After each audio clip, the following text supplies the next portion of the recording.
नमस्कार प्यारे दोस्तों, मैथ्स के 90 एकेडमी के नए एपिसोड में आपका स्वागत है। आज हम एचसीएफ और एलसीएम यानी महत्तम समावर्तक और लघुत्तम समावर्तक से संबंधित प्रश्नों की चर्चा करेंगे। आपसे हम कहेंगे कि आप इस वीडियो को अंत तक देखें, जिससे कि आपको ये दोनों तरीके के सवाल अच्छे से समझ में आ सकें और बार बार देखने की झंझट से आप बच सकें। चलो दोस्तों, अब हम शुरुआत करते हैं। पहला सवाल देखेंगे दोस्तों। दिया गया है कि दो संख्याओं का लघुत्तम समावर्त 1920 और उनका महत्तम समावर्त्य 16 है। यदि एक संख्या 128 हो तो दूसरी संख्या बताओ। ये आपसे वो पूछ रहा है। आप इसको बहुत आराम से और आसान तरीके से कर सकते हैं। आप सभी मित्रों, ये एक फॉर्मूला है छोटा सा, जिसको अपन याद कर लेंगे। ये है दो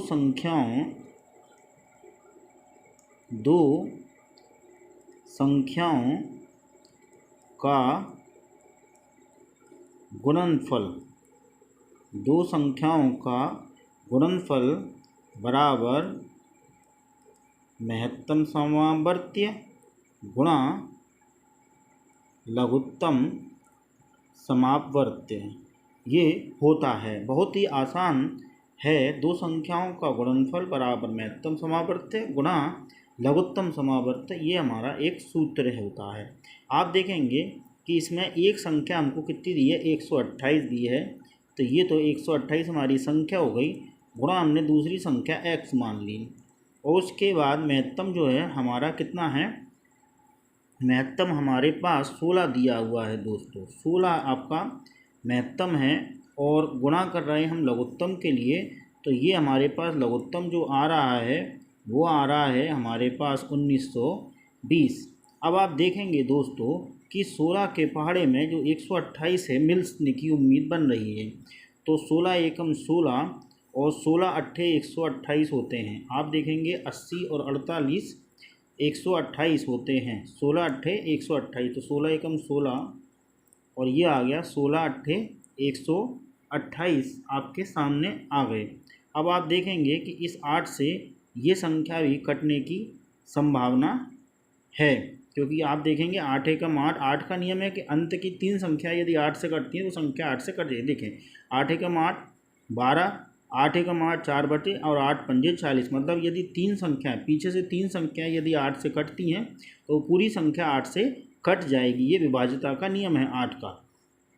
तो उसी के साथ हमने इसको काटा, 8 एकम 8, तो ये कटा आपका।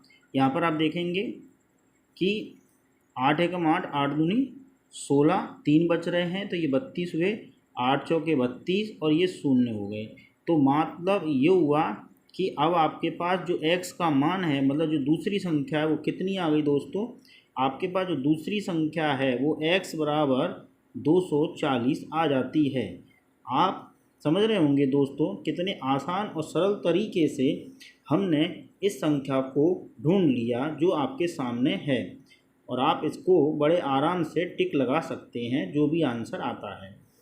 चलिए दोस्तों, अब हम अगला सवाल, एक और सवाल देखते हैं जो लघुत्तम समावर्त्य और महत्तम समावर्त्य से ही संबंधित है। दो संख्याओं का गुणनफल हमको दिया है 4107 यानी 4107 दिया हुआ है। यदि उनका महत्तम समावर्त्य कितना है 37 हो तो उनमें बड़ी संख्या होगी, यानी वो बड़ी संख्या पूछ रहा है। बात हमको फिर वही आती है, दो संख्याओं का गुणनफल। तो दो संख्याओं के गुणनफल के लिए आप इसको ऐसे भी लिख सकते हैं, x into Y equals to HCF into LCM। आगे पीछे भी लिख सकते हैं, उसमें वह एक ही बराबर है। अब दो संख्याओं का गुणनफल मतलब ये जो है x इंटू वाई वो कितना आ गया आपका 4107। ये आपका दोनों संख्याओं का मल्टीप्लिकेशन आ गया। अब उसमें से महत्तम समावर्त मतलब HCF महत्तम समावर्त जो है HCF जो वो आपका कितना है 37 है, ये 37 आ गया। अब आपसे बड़ी संख्या पूछ रहा है, मतलब एक तरह से LCM वो आपसे पूछ रहा है। देखिए उन्होंने किस तरीके से सवाल को यहाँ पर आपके सामने रखा है। अब आप देखेंगे इस संख्या से 37 से आपको ये काटना है, तो 37 एकम 37, इसको काट दीजिए। 37 एकम 37 कितने बच रहे हैं यहाँ पर आपके 4 बच रहे हैं, फिर ये 40 हो गया। और 37 एकम 37 फिर कितने बचे आपके 3 बचे, फिर ये 37 हो गया और 37 एकम 37। तो देख रहे हैं दोस्तों आपके सामने ये 111 बराबर LCM आपके सामने आ जाता है। मतलब ये जो है बड़ी संख्या जो वो आपसे पूछ रहे थे कि बड़ी संख्या होगी, तो बड़ी संख्या जो होगी वो कितनी होगी, आपके सामने उत्तर आ चुका है। तो बड़ी संख्या जो है हमारी वो है 111 होगी। 111 हमारी बड़ी संख्या होगी। दोस्तों ये आपको बहुत अच्छे से तरीका समझ में आ गया होगा, और ये मैंने दोनों तरीके आपको बता दिए सूत्र को लिखने के लिए। आप इतना बड़ा ना लिखकर इस सूत्र को इस छोटे से सारांश में भी आप इस सूत्र को लिख सकते हैं कि x गुणा y बराबर HCF इंटू LCM, और आप इसको फटाफट हल कर सकते हैं। और आपका ज़्यादा से ज़्यादा, मैं तो इसको पूरी तरह से आपको बता रहा हूँ इसलिए मुझे समय लग रहा है, और आप इसको बड़े आराम से चंद सेकंडों में हल करके अपना उत्तर प्राप्त कर सकते हैं। आओ दोस्तों अब हम अगले प्रश्न की ओर चलते हैं। ये प्रश्न भी बहुत एग्ज़ामों में आते हैं। उन्होंने पूछा है कि भिन्न 3/4 हम लिखते जाते हैं यहाँ पर 3/4 9/10, और फिर वो आपसे बोल रहा है कि 15/16, ये आपसे वो बोल रहा है। और साथ में क्या बोल रहा है कि व्युत्क्रमों का महत्तम समावर्त्य कितना होगा। अब इसका व्युत्क्रम मतलब इन सबको क्या करना है, हमको उल्टा करना है। व्युत्क्रम मतलब इनका उल्टा करना है, रेसिप्रोकल करना है, उल्टा करना है हमको। उल्टा कर दीजिए 4/3 10/9 और 16/15। अब देखो दोस्तों उसने पूछा है हमसे HCF मतलब महत्तम समावर्त्य पूछ रहा है। महत्तम समावर्त्य का मतलब है कि ऊपर की संख्या जो भी हमसे जब पूछा जाता है उसका मतलब ये है कि महत्तम समावर्त्य जो है वो हमारा ऊपर की संख्याओं का महत्तम समावर्त्य, और नीचे की संख्याओं का हम क्या लेंगे, लघुत्तम समावर्त्य लेंगे। देखो दोस्तों बहुत ही आसान तरीके से हम इसको हल करेंगे। ऊपर की संख्याओं का हमको महत्तम निकालना है और नीचे की संख्याओं का लघुत्तम निकालना। अब देखिए दोस्तों ये 4 है, ये 10 है, और ये कितनी है 16 है। अब आप देखेंगे कि जो सबसे छोटी संख्या है ये हमारी 4 है। अब 4 के यदि हम गुणनखंड करें तो कितने होते हैं, 2 दूना 4 होते हैं, 2 और 2 होते हैं, मतलब 2 ही आ रहा है। तो अब आप देखें उस 2 से क्या ये सभी संख्या कट रही हैं, 2 दूनी 4, 2 पंजे 10 और 2 अट्ठे 16, 2 2 जा 4, 2 5 जा 10 और 2 8 जा 16, मतलब ये तीनों संख्याएं 2 से कट रही हैं। इसका मतलब क्या हुआ कि जो महत्तम समावर्त्य है वो हमारा क्या होगा, 2 हो जाएगा।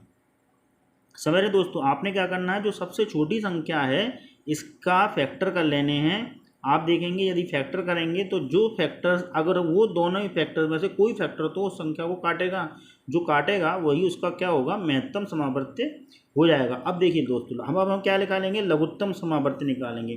तो लघुत्तम समावर्त्य में हम क्या करेंगे, जो बड़ी संख्या है, समझ रहे हैं दोस्तों आप, बड़ी जो संख्या है उसका हम गुणक निकालते हैं। तो देखेंगे 15 एकम 15, 9 से नहीं कटेगा, 15 दूनी 30, 15 से कट जाएगा, 3 से कट जाएगा लेकिन 9 से नहीं कटेगा, और 15 × 3 = 45। 45 जो है 9 से भी कटेगा, 3 से भी कटेगा और 15 से भी कटेगा, मतलब ये हमारा 45 आ गया। कितना आ गया दोस्तों, 45 आ चुका है। मतलब अब हमारे पास उत्तर आ चुका है। दोस्तों आप देख रहे होंगे दोस्तों कि मैंने बड़े आसानी से ही सरल तरीके से आपके सामने ये प्रस्तुत किया है कि इस तरीके के सवालों में आप बड़े आराम से इसको हल कर आपने कुछ ही चंद सेकंडों में आप उत्तर प्राप्त कर लेंगे। अगर वह आपसे यहाँ पर महत्तम की जगह अगर वो लघुत्तम बोलता, आपसे क्या बोलता, समझ रहे हैं दोस्तों, अगर वो आपसे लघुत्तम बोलता तो पहले हम क्या निकालेंगे, लघुत्तम समावर्त्य निकालेंगे ऊपर की संख्याओं का, और नीचे की संख्याओं का महत्तम समावर्त्य निकालेंगे। ये बनेगा, फिर आपका ये बनेगा। यदि मान लो इसी को ही हम लिखें तो ये हमारा क्या बन जाएगा, महत्तम लघुत्तम ऊपर आ जाएगा, मतलब हमारा क्या बन जाएगा, ये हो जाएगा आपका 45/2। ये उत्तर हो जाएगा। जब लघुत्तम पहले पूछा जा रहा हो, आपसे बोल रहा हो कि इसका लघुत्तम निकालो, तो ये हमारा उत्तर बदल जाएगा, 45/2 हो जाएगा। समझ रहे हैं दोस्तों। तो आपने इस वीडियो को अंत तक देखा, इसके लिए, और आपने इस चीज़ को समझा, इसके लिए आपका बहुत बहुत धन्यवाद दोस्तों।